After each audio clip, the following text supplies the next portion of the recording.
Halo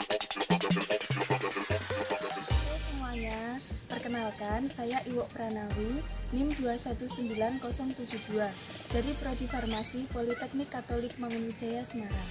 Di sini saya akan menjelaskan bagaimana cara membuat simplisia. Jadi, simplisia adalah bahan alamiah yang dipergunakan sebagai obat yang belum mengalami pengolahan apapun juga, dan kecuali dinyatakan lain adalah bahan alamiah yang dikeringkan.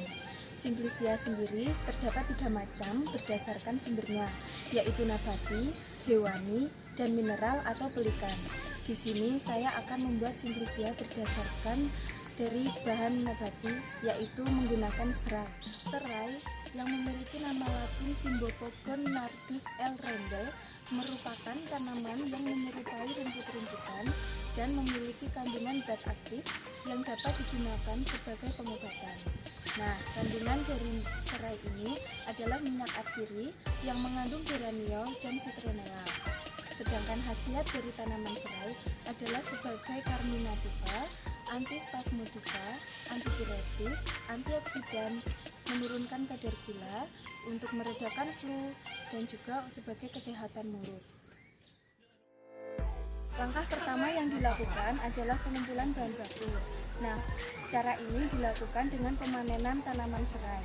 Pemanenan tanaman serai dilakukan ketika tanaman sudah tumbuh maksimal, yaitu yang ditandai dengan tumbuhnya daun yang sudah mekar maksimal.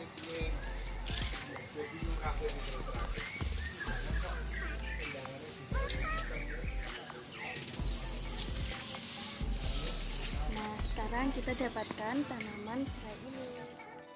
Langkah yang kedua adalah sortasi basah.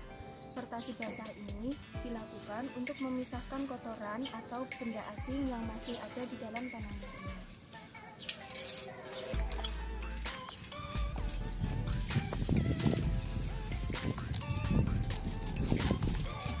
Tanaman serai dipotong untuk memisahkan daun serai dari batang serai.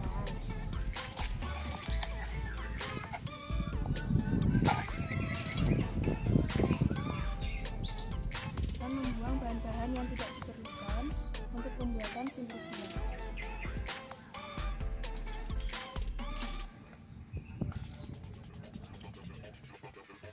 Pencucian dilakukan untuk membersihkan kotoran seperti tanah yang menempel pada tanaman serai.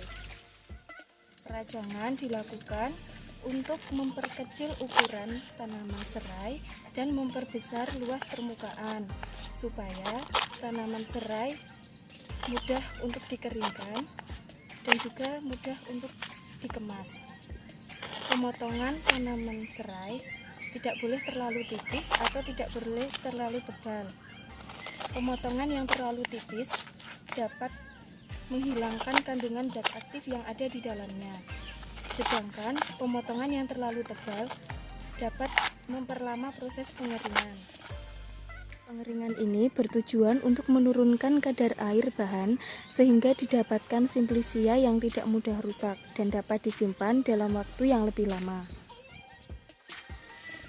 Setelah dilakukan pengeringan, kemudian kita lakukan sortasi kering. Nah, sortasi kering ini bertujuan untuk memisahkan kotoran atau benda asing yang masih tertinggal, atau seperti runtuhan daun-daunan atau kotoran yang lainnya. Nah, ini kita pisahkan. Sortasi kering ini juga merupakan tahap yang paling akhir dalam pembuatan simplisia. Setelah disortasi kering, kemudian simplisia kering ini kita masukkan ke dalam plastik sebelum ditimbang ya. Setelah dimasukkan ke dalam plastik, kita timbang dulu. Nah, ini 10 gram ya. Ini simplisia yang sudah jadi ya teman-teman. Nah, ini sudah dikemas, kemudian diberi label sebagai informasi dari simplisia serai ini. Kemudian untuk penyimpanan yaitu disimpan pada tempat yang bersih, ada ventilasi udara, dan bebas dari hama ataupun kebocoran.